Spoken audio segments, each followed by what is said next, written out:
자, 욥 그러면 제일 먼저 이제 떠오르는 우리의 생각은 고난이라는 거죠. 욥의 이름이요. 내 아버지는 어디 계신가?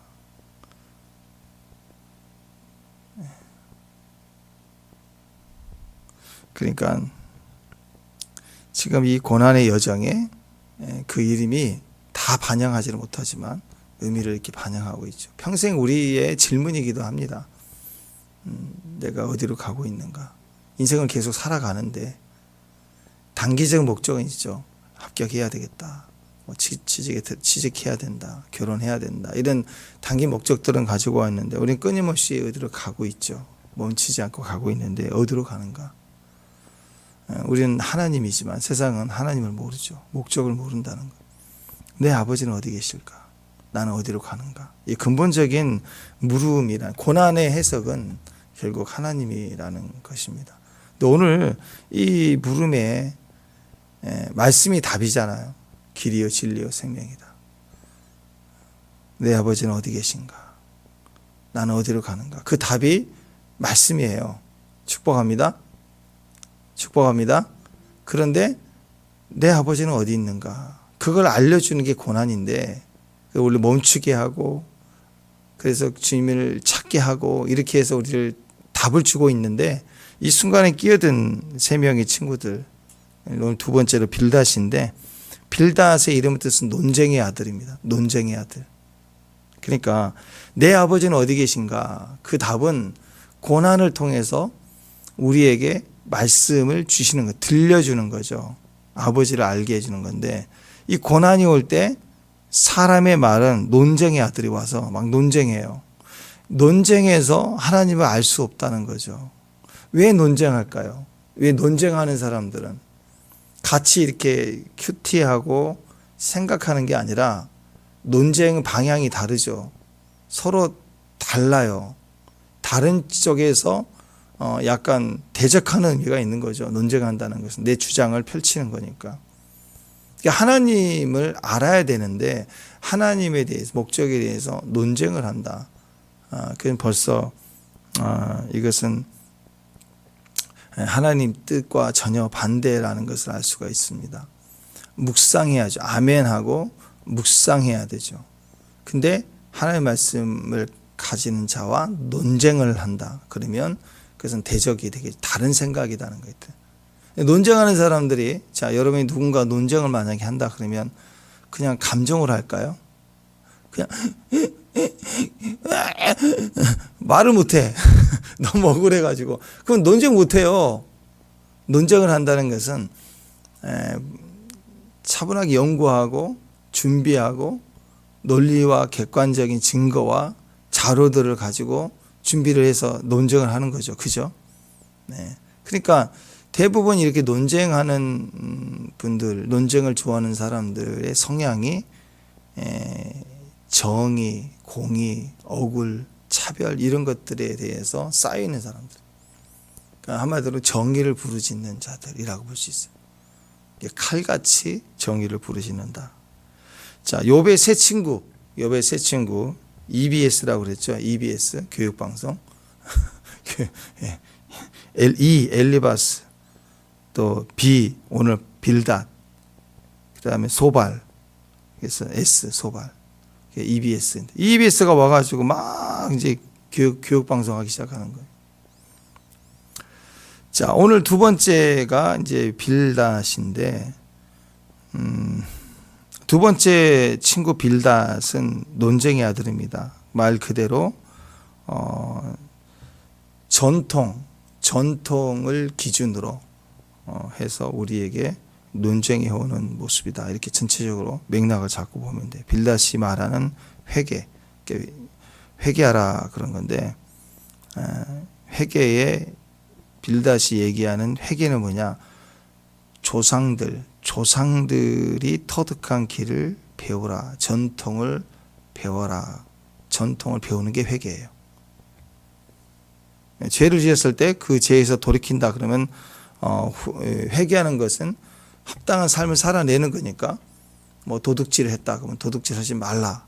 이게 회개죠. 다시 죄 짓지 말라 이런 거잖아요. 근데 오늘 빌닷이 얘기하는 전체적인 내용을 쭉 보면 빌닷은 하나님께 돌아 회개해야 된다고요. 하나님께 회개하라. 욥이 회개를 안 하니까 회개하라.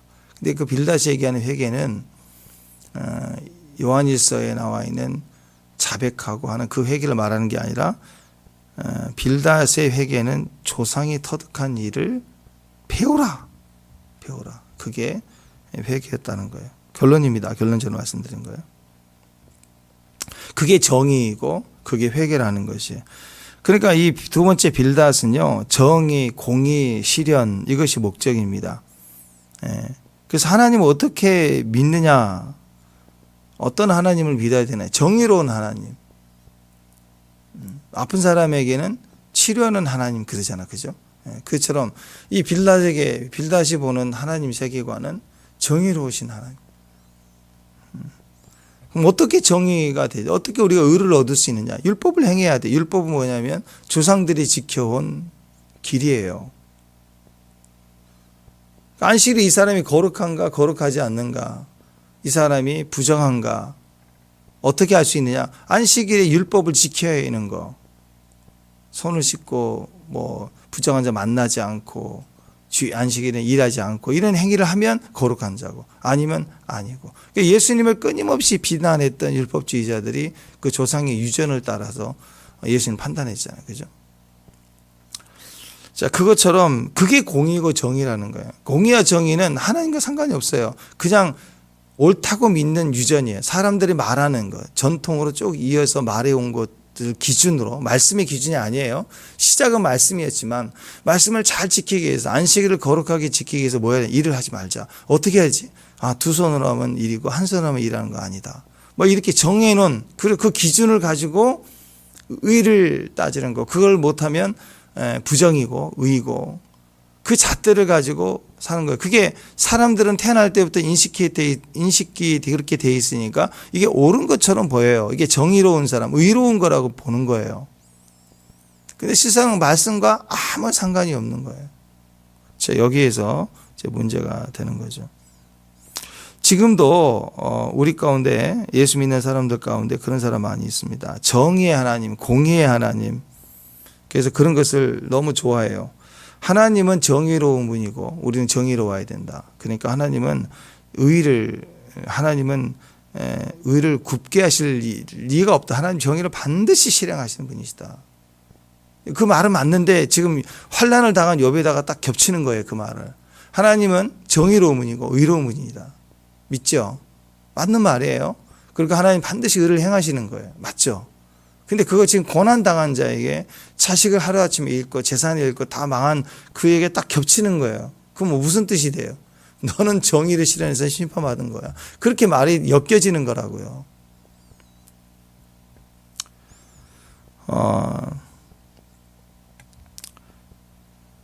오늘 그 유명한 말이 여기 나오죠. 자, 한번 보세요.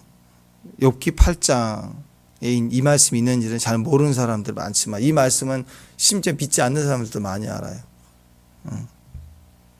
자, 한번 읽어보실까요? 7절 말씀. 자, 시작.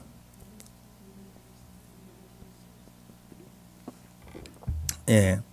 내 시작은 미약하였으나 내 나중은 심히 창대하리라. 이 말씀, 이 7절 말씀은 우리 식당에 가면 제일 많이 걸려있는 액자 문구 중에 하나이기도 합니다. 아주 유명한 말씀이에요. 사업장 사무실 같은 데 가도 안 믿는 사람인데요. 사장님이 안 믿는 사람이라도 이게 걸려 있는 것을 보죠. 그러니까 아마도 사업 시작할 때 본인 아니면 또 지인이나 가족 중이나 또 이렇게 개업 예배를 드리면서 선물로 줘서 이렇게 걸어둔 액자의 가능성이 높고, 또 믿는 친구가 이거 걸면 좋은 일 있을까 기도하면서 이렇게 보내주는데 말씀이 그렇게 나쁘지 않거든요. 사업한 사람들에게 너무 좋잖아요. 그래서 이걸 이렇게 걸어놓기도 합니다. 그래서 물어보면 저는 교회 안 다녀요. 그러는데 지금 말씀이 좋아서 걸어놨어요. 이렇게 하는 분도 있어요. 자, 말씀 그대로만 보면요, 아마 사업 시작하는 시기에서는 대부분 미약하죠. 막 시작할 때니까. 근데 점점 번성해서 나중에는 창대해질 것임을 기도하는 그런 마음으로 축복해 주는 말씀으로 사람들이 이렇게 받지요. 그러니까 이 말씀 자체로만 보면 참으로 은혜롭죠. 은혜로운 말이고 기대가 되고 용기를 주고 그런 말씀일 거예요. 그러니까 특히 사업화 시작하는 분들에게는 소망이 되는 그런 말씀일 것입니다. 근데 이 말씀 앞뒤 구절을 함께 보면은요, 이 말씀은 사업 성공이나 사업 번영이나 번성 이거하고는 하도 상관이 없는 말씀이에요. 아무 관계가 없는 말씀이에요. 특히 이 말은 누가 하는 말이냐면 빌닷이 하는 말. 고난 당할 때 나에게 논쟁하는 사람이 하는 말이라. 그러니까 별로 그렇게 좋은 거 아니죠. 그 말씀 자체만 앞뒤 따르고 보면 괜찮고 좋지만 사실 이 말은 그게 아니에요. 그러니까 누가 한 말이든 간에 뭐 어떤 말이든 간에 뭐 책망하는 말도 믿음으로 감사로 받으면 다 약이 되고 독이 내 안에 또 성장인 기운이 되고 하잖아요. 그러니까 누가 한 말이든 간에 믿음으로 받으면 은혜가 돼요. 저는 이 말씀이 잘못된 말씀이라고 말하는 것이 아니라 이 말씀이 본래 의미가 어떤 의미인가는 알아라는 거지. 이 말씀의 본래 의미는 사업 성공, 번영, 번성 그런 것과 하등의 관계가 없는 말씀이라는 거예요. 그건 알아라는 거죠. 알고 있어야 된다는 거예요. 빌닷이 이 말을 한 의미는요, 욥의 회개를 촉구하는 의미에서 한 말입니다. 욥이 자신의 잘못을 인정하고 회개하고 다시 하나님을 경외하는 삶을 살기만 한다면 지금 비록 너는 징계를 받아서 초라하고 보잘것없고 미약하지만 점점 좋아지고 나중에는 창대해질 것이다. 그런 말이에요. 그러니까 욥이 시작이 미약했으나 이것은 말이 안 되죠. 왜냐하면 욥은 이 당시 전 지구상의 가장 부자 중에 한 사람이었어요.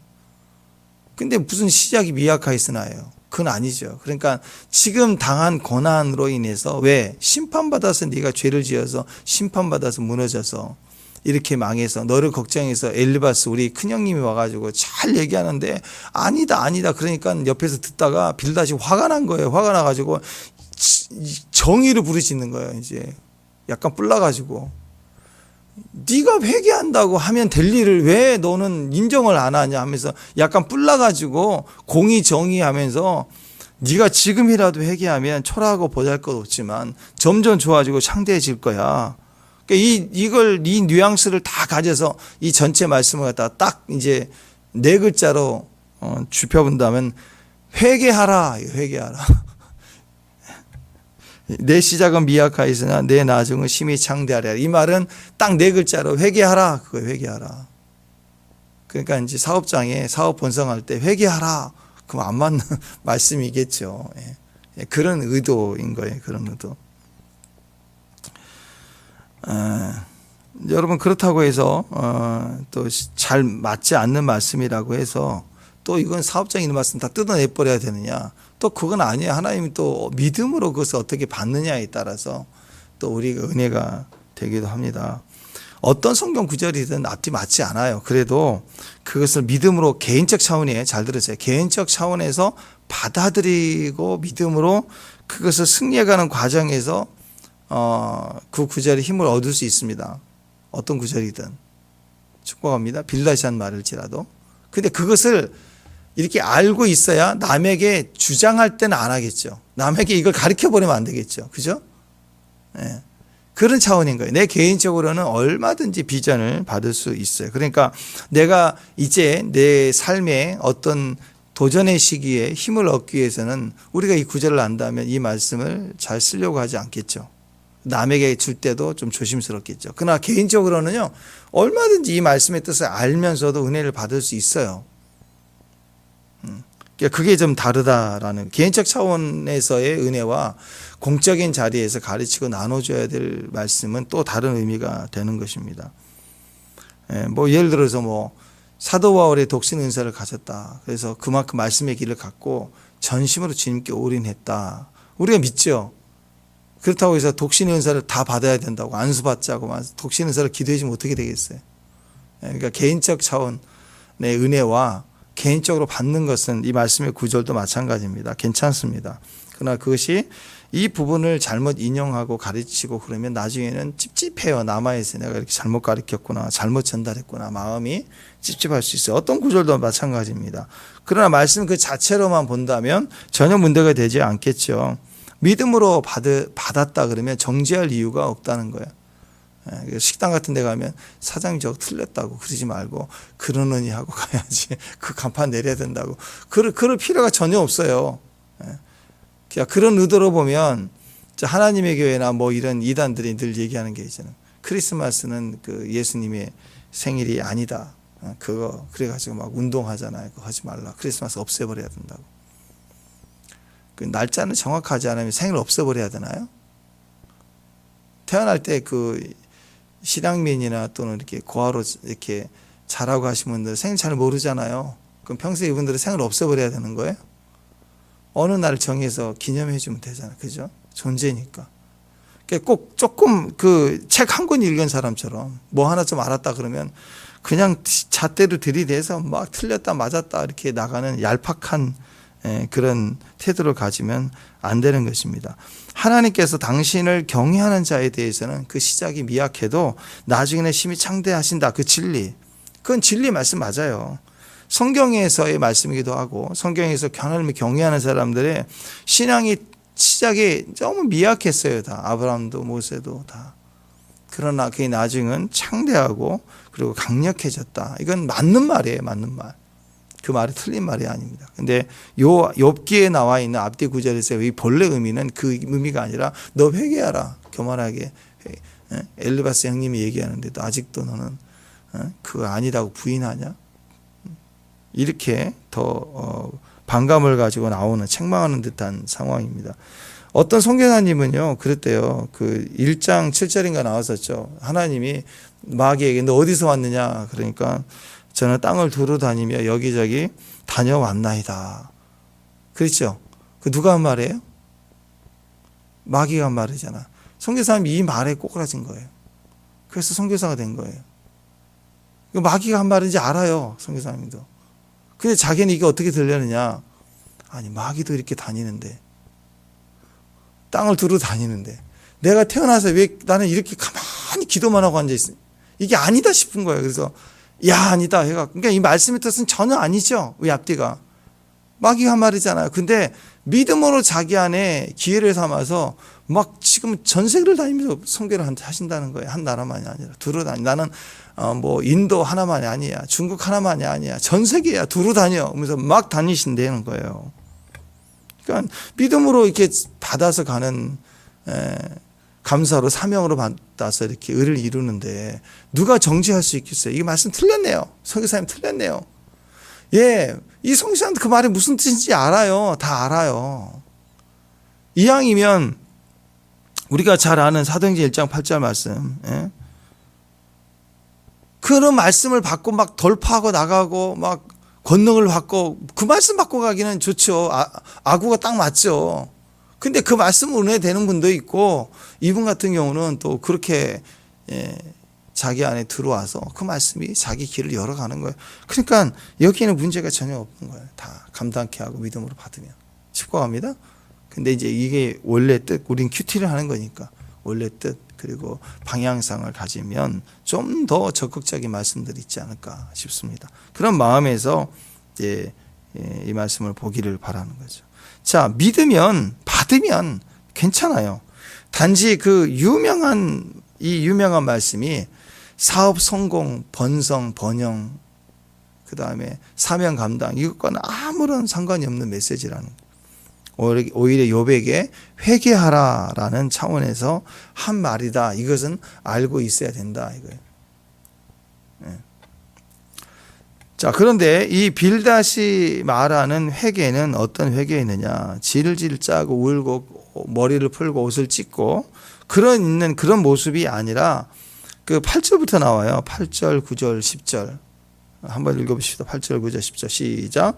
청하건대 너는 옛시대 사람에게 물으며 조상들이 터득한 일을 배울지어다. 우리는 어제부터 있었을 뿐 아니라 우리는 아는 것이 없으며 세상에 있는 날이 그림자 같으니라.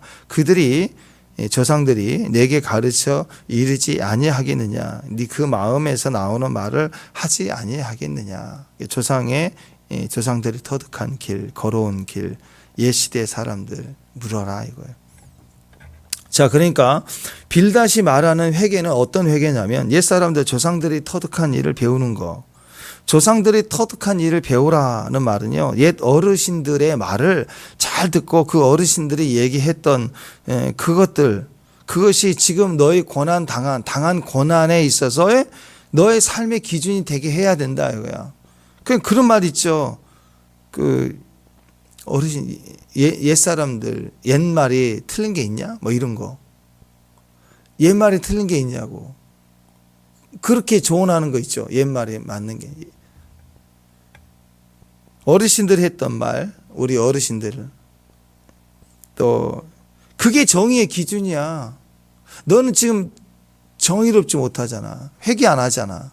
그리고 이런 일들이 그냥 일어난 재난이 아니라 죄를 지었기 때문에 정의로우신 하나님의 심판인데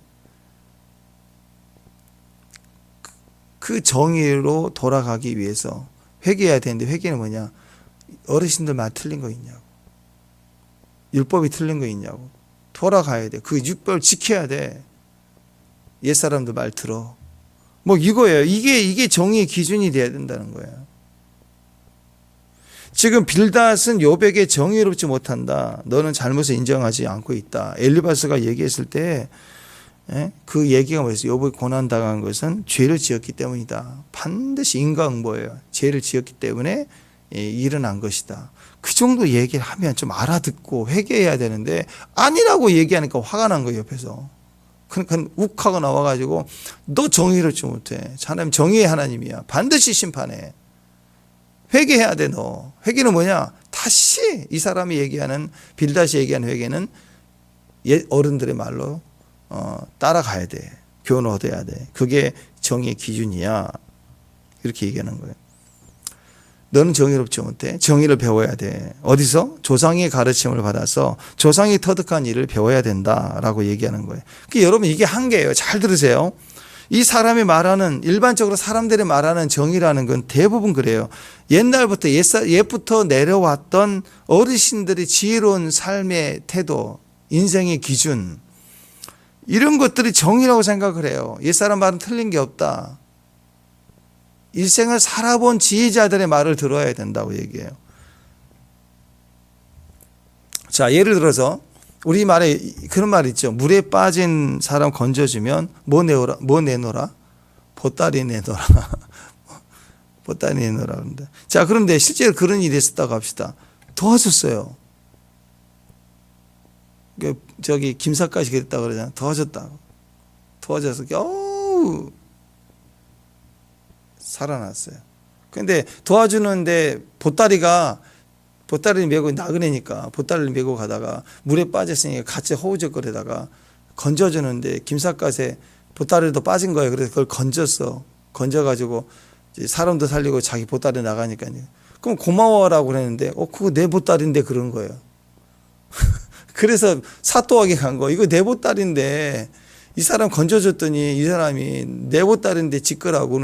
그리고 봤더니 거기 돈 몇 푼인데 거기 땅 문서 논문서 다 있었는데 이 사람 몇 푼 당근 요걸 다 빼돌리고 나한테 준다고 억지로 부리는 거예요. 그러니까 김사까지 생각할 때 기가 막힌 거예요. 살려줬더니 이건 땅 문서까지 물려줄 판이 된 거예요. 감옥 가게 생긴 거예요. 근데 사또가 딱 보니까 알겠거든. 지혜로운 사또가 그 솔로몬 같은 거예요. 사또 이름이 솔로몬이었던 것 같아요. 솔로몬이 뭐라고 그랬느냐? 이 보따리는 김사 것이고 네 보따리는 물에 있으니까 물에 가서 찾아라. 근데 보냈어요. 이렇게 해결이 됐는데 원래 의미는 그거예요. 착한 일을 했는데 도와줬는데 이건 뭐 덤탱이 씌우는 거죠. 선을 베풀은 이런 일을 당하면 사람들은 뭐라고 얘기할까요? 인생 이런 일이 많죠. 비슷한 일이 많죠. 그럴 때 뭐라고 해요? 함부로 도와주면 안 된다. 이런 가르침들이 생긴다고 해요. 이게 성경 얘기 아닙니다. 여기에 나와 있는 거. 삶을 살아온 어른들, 사람들의 지혜로운 그런 말들이죠. 그러니까 사람들은 이런 어른들의 가르침, 또 이런 그 어른들의 터득한 일을 배우라. 어른들 말을 좀 들어라. 이 젊은 사람들 어른들 말을 들어라. 뭐 그런 얘기예요. 그렇게 자꾸 옛말은 틀린 게 없어. 옛말이 다 맞아. 그렇게 계속 이런 식으로 가면, 이런 비슷한 일들을 계속 경험해 가다 보면 어떤 일을 벌여요. 성경에서는요, 사마리아 그 사람이 강도 만난 사람을 돕잖아요. 강도 만난 사람이 있을 때 누구든 돕지 않아요. 그러니까 거기 제사장, 거기 지나가는 사람들 다 안 도와주고 가죠. 왜 안 도와줬을까요? 이런 말이에요. 보따리 내놓으라 그런다. 함부로 도와주면 안 된다. 괜히 나까지 피해 입는다. 그냥 덮어놓고 가는 거예요. 그냥 이런 일이 벌어지더라라는 거죠. 그냥 버리고 가. 괜히 잘못 걸리면 엮이면 큰일 나. 그냥 버리고 가. 괜히 엮이면 안 돼. 뭐 이런 거죠. 이게 세상의 지혜라고. 그러니까 세상의 지혜, 옛 어른들의 지혜는 살아온 결과예요. 살아온 결과. 근데 그게 살아가는 방식에 맞을 수 있어요.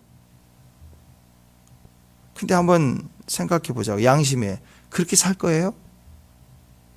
그렇게 사는 게 맞아요?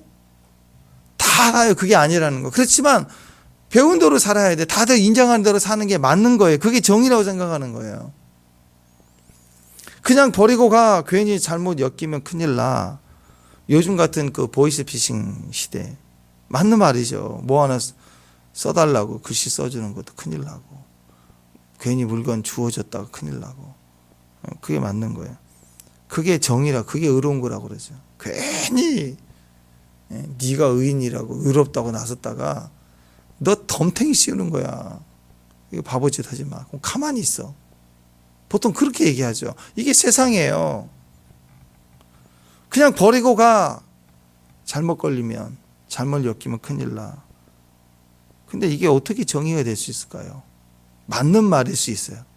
근데 절대로 정의는 아니라는 거예요. 말은 맞아도 정의는 아닌 거예요. 근데 사람들은 착각하기를요, 말이 맞으면 정의인 줄 알고요, 옛사람들이 경험하고 증명했고 내가 경험했다 그러면 맞는 말이 되고 그게 정의가 되고, 그 말을 따르는 많은 사람들이 있으면, 다수가 그런 말을 하면 그게 정의인 줄 알아요.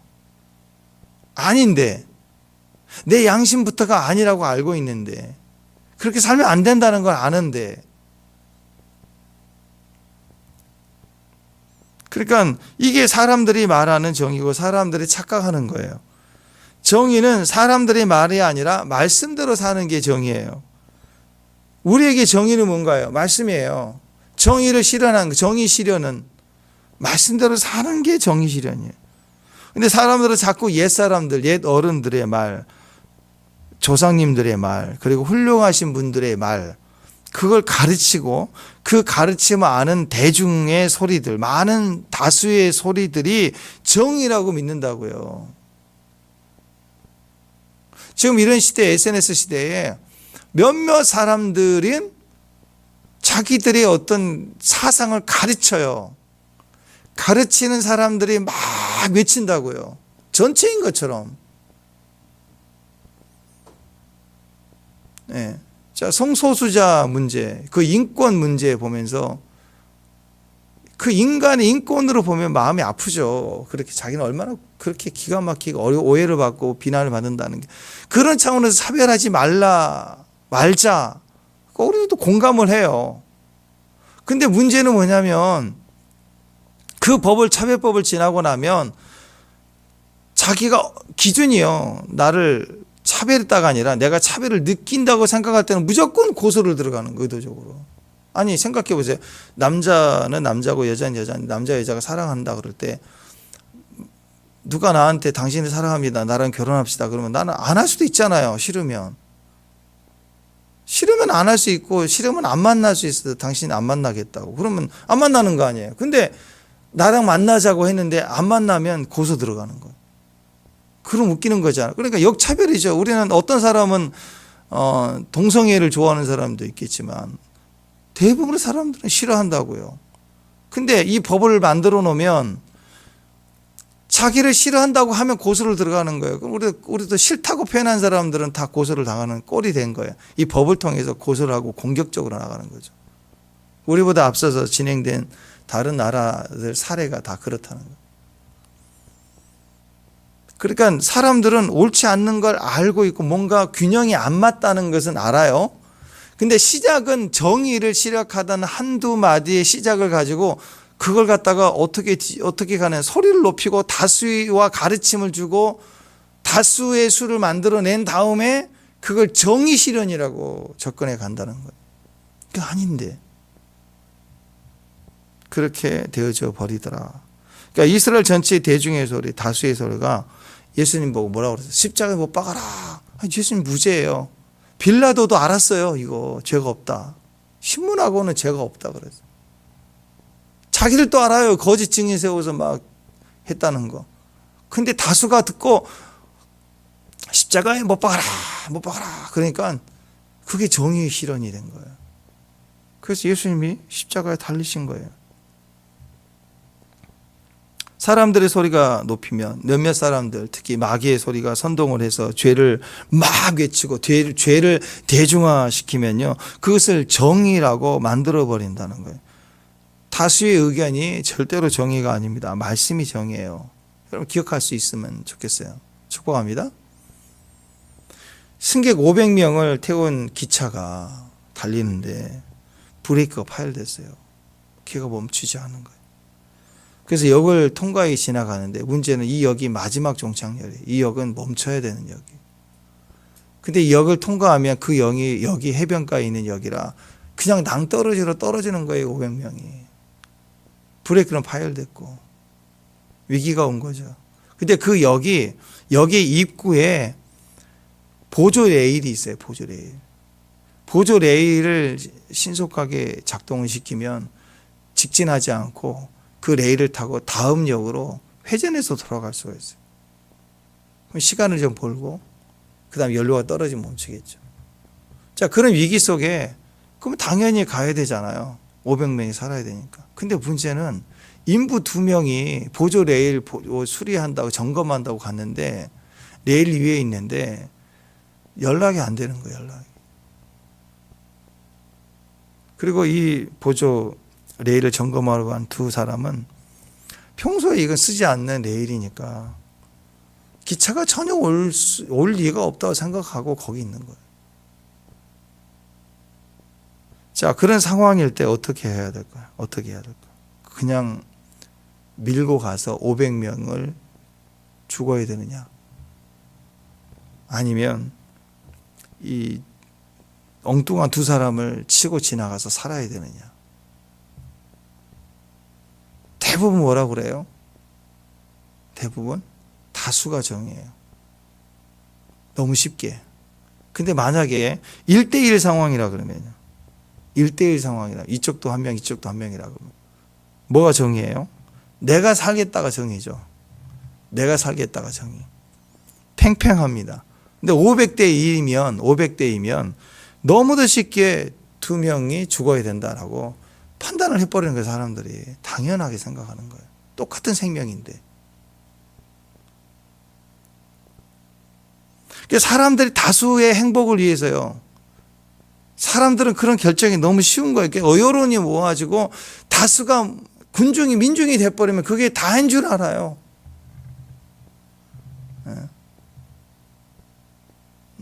저는 애국운동하는 거 나쁘다고 생각하지 않아요. 그렇지만 이상해요. 그런 애국운동이 아니에요. 내가 생각하는 애국운동하고는 달라요. 애국운동 누구 밑에 가서 안 하니까 네가 목사냐 뭐 이런 얘기. 이게 막 떠들고 다니는 사람들. 그러니까 지나가는 할머니들도 여기다 뭐 서명 좀 해달라고. 뭐냐고 그랬더니 애국운동을. 교회가 애국운동을 해야 된다. 나라가 없어지면 교회도 없어지는 거라고. 그 맞는 말 같은데 틀린 말을 막 너무 들은 대로 하는 거예요. 할머니들이. 거기서 뭐 논쟁할 이유도 아니고. 그러니까 어떤 것이든 다수가 인정을 하면 막 외치면 그게 한국교회 전체인 줄 아는 거죠. 그게. 그런 식인 거예요. 지금 이 시대가 다 그래요. 다수의 행복을 위해서 결정해 간다. 그게 정의 곡인 줄 알아요. 우리 교회가 너무너무 이런 부분들에 무지했어요. 코로나 시대에 다수의 행복을 위해서 방역 조치를 따라야 맞는 얘기죠. 따라줘야죠. 근데 그것이 순수히 방역 조치가 아니라 분명히 의도를 가지고 하는 목적인 걸 아는데 성경책을 못 보게 하고 기도도 하지 말라고 하고. 사실 그 시대에 제일 위험한 현장이 아침 출근 전철 아닌가요? 그건 어떻게 할 수 못하는 거예요. 도서관 할 수 없는 거예요. 책방, 대형 서점 할 수가 없는 거예요. 그러니까 이런 걸 볼 때 무엇을 요구하는가를 알면서도 교회가 미안합니다. 그런 얘기는 하고 있는 그것을 얘기하는 거. 우리 안에 두 사람이든 500명이든 생명이 존중하면 너무 다 귀한 거. 1대1이라면 서로 맞다 옳다 이런 얘기 할 거 아니에요. 근데 500대2면 너무 쉽게 다수 행복이 정의라고 생각. 옳은 거라고 하나님도 반드시 그 뜻일 거라고 얘기를 하는 거예요. 그래서 예수님이 죽은 거예요. 다 못 박아서 의로운 자가. 이 벤담의 공리주의가 그거 아니에요? 최대 다수의 최대 행복. 다수의 행복이 정의다. 이렇게 말하는 거예요. 그래서 사람들에게 물어보면 사람들의 정의가 다 달라요. 그래서 정의는 어디를 기초하고 있냐면 옛 사람들이 살아온 그들의 터득한 길이 정의예요. 정의를 부르짖어. 어느 시대나 정의를 부르짖어. 야당과 여당이 정의 실현 지금 다 그래요. 공약이 양쪽 다 정의 실현이래. 정말 웃기잖아요. 하나가 정의면 분명히 하나는 불이어야 되는데 둘 다 자기가 정의고 상대는 불이라고 얘기하는 거예요. 이번에 심판하기 때 선거로. 이게 사람들이 생각하는 정의예요. 다수면 정의고 이기면 정의 실현했다고 생각해. 선거에서 이겨서 표가 많으면 정의 실현했다고 생각해. 근데 우리 안에 깊은 것은요, 이건 아닌데 라고 생각하는 게 있어요. 말씀이 말하는 게 있다고요. 그게 정의인 줄 알아야 돼요. 특히 이 좌파적인 사상들, 또 민주주의도 그렇죠. 대중의 다수가 결정하면 다 맞는 줄 알아요. 표를 찍어주면 그게 다 정의인 줄 알아요. 최대 다수의 최대 행복. 이걸 정의로 보면 다수의 행복가 정의 실현이고, 그러면 이건 아닌데라고 이해하는 양심이나 내가 이것이 아니라고 얘기하면 인민재판으로 가는 거예요. 다수의 재판으로. 다수가 옳다. 그러니까 이렇게 아니라고 하는 진리를 말하면 예수님처럼 다 못 박는 거예요. 매달아 버리는 거죠. 다수가 행복하는 길. 너 하나만 희생하면 돼. 너 하나 없어지면 다수가 행복해. 그런 차원 아닌가요? 이게 세상이라는 거죠. 한 명의 희생으로 전체를 살린다. 이거 굉장히 위험한 말입니다. 나도 공산주의가 되는 거예요. 이 두 명을 통해서 희생시켜서 거룩하게 예수님처럼 포장을 하죠. 희생으로 말미암아 우리가 살아야 된다. 말은 그렇게 하지만 죽이는 거죠. 누구도 어떤 한 사람을 인격으로나 생명으로나 목숨으로나 희생시킬 능력은 인간에게 없어요. 10,000,000명일지라도 10,000,000명을 위해서 한 사람을 십자가에 못 박을 수는 없는 거예요. 한 사람을 희생시킬 수는 없는 거예요. 반대는 되죠. 내가 다스를 위해서 전체를 위해서 내가 희생하리라. 내가 희생하면 돼 그건. 그렇지만 다수의 결정으로 한 사람 희생시키는 법은 있을 수 없는 거예요. 그게 선악과거든요. 선악과는 하나님과 상관없는 거예요. 자기들이 결정한 거예요. 따먹은 거예요. 옳은 대로. 상황에 따라 시기에 따라. 이 논리가 오늘 빌닷의 논리였다는 거죠. 그러니까 인생을 살아온 분들 멋진 말들이 있잖아요. 나이 드신 분들의 덕담, 멋진 글, 지적인 표현 들으면 참 좋은 말씀들이 참 많아요. 그러나 거기에 예수가 없어요. 정의가 없다. 진리가 아니면 그냥 교양일 뿐이에요. 교양. 아무 의미 없는 교양. 반면에 나이가 20살밖에 안 되는 청년, 이제 막 갓 청년이죠. 근데 거듭남이 무엇인지를 분명히 알고 있고 그리고 그것을 전하고 있다면 그 청년의 말에는 임재가 있고 그 청년의 말에는 무게감이 있다고. 영적 무게감. 그건 들어야 되는 거예요. 가난하고 소외되고 약한 약한 자인데 하나님의 말씀이 임했어요. 그 말씀을 지켜내고 있으면 무게감이 있는 거예요. 우린 그런 말씀으로 사는 거라고요. 나이 많이 들어서 우리 자녀들에게, 후손에게 덕담이나 좀 나누는 그런 사람으로 살면 안 돼요. 그러려면 지금부터 말씀을 붙들고 정의, 실현, 말씀대로 사는 게 필요해요. 그래서 지금도 마찬가지입니다. 우리가 세상이 무엇을 말하든, 다수가 무엇을 말하든, 요즘 유행이 무엇이든 간에 나는 그것을 내 안에 있는 하나님 말씀을 믿고, 그것이 아니면 함부로 도와주다 큰일 난다. 그건 위험하죠. 그러나 그게 맞는 말은 또 아니에요. 아니죠. 생명을 귀하게 여기고 어린 사람은 도와야 되는 게 맞는 거예요. 맞는 거. 우리 한국 사람들 남에게 피해를 안 주고 도덕적으로 질서 잘 지키고 뭐 세계적으로 많이 알려진 그런 일들 많이 있잖아요. 물건 나도 안 가져가고 뭐 지하철에 이런 거 많이 있잖아요. 근데 몇 년 전인가 시험 봉고차로 와가지고 어떤 여자분을 싣고 가면서 살려주세요, 도와주세요 하는데 안 도와줘. 다 뭐 하느냐, 사진 찍고 있어. 사진을 증거를 잡아줘. 그거 가버리면 어떻게 해요? 누가 나선 일이. 물론 이제 가끔씩 또한 남자분들이 뭐해요 하고 나서는 분도 있지만 대부분은 골목길에서도 그렇고 안 도와줘요. 사진만 찍으려고 그러지. 위험하니까 함부로 돕지 마. 그러다 네가 당해. 예, 그럴 수 있죠. 근데 마음의 깊은 곳에 질문을 해보라고요. 어려운 일을 당한 사람을 돕는 게 맞는 거예요. 각자의 선택이긴 하지만 외쳐야 돼. 공론화되고 외쳐야 된다면 가짜 정의를 외치는 게 아니라 진리를 외쳐야 되는 게 맞는 거예요. 외친다면. 각자가 두려워서 못한다 그러면 할 수 없죠. 또 어려운 사람을 도와야 된다는 게 맞지만 맞는다고 해서 그걸 막 안 되는, 믿음도 안 되는데 막 밀어붙여서 하게 할 수는 없죠. 각자의 상황인 거예요. 각자에서. 자기 믿음의 분량대로. 그러나 선포에서 정의를 외친다고 할 때는 다수의 말을 외치는 게 아니죠. 진리를 외쳐야 된다. 지금부터 우리가 우리 삶 속에서 진리로 승리하는 저와 여러분 되시기 바랍니다. 기도하겠습니다. 하나님 감사합니다. 오늘 또 하나님 말씀을 가진 은혜의 삶을 믿음으로 살아가는 귀한 종들 되게 하옵소서. 하나님 말씀이면 끝까지 붙들고 요동하지 않고 그 말씀의 정의를 세우는 귀한 종들 되게 하옵소서. 예수님의 이름으로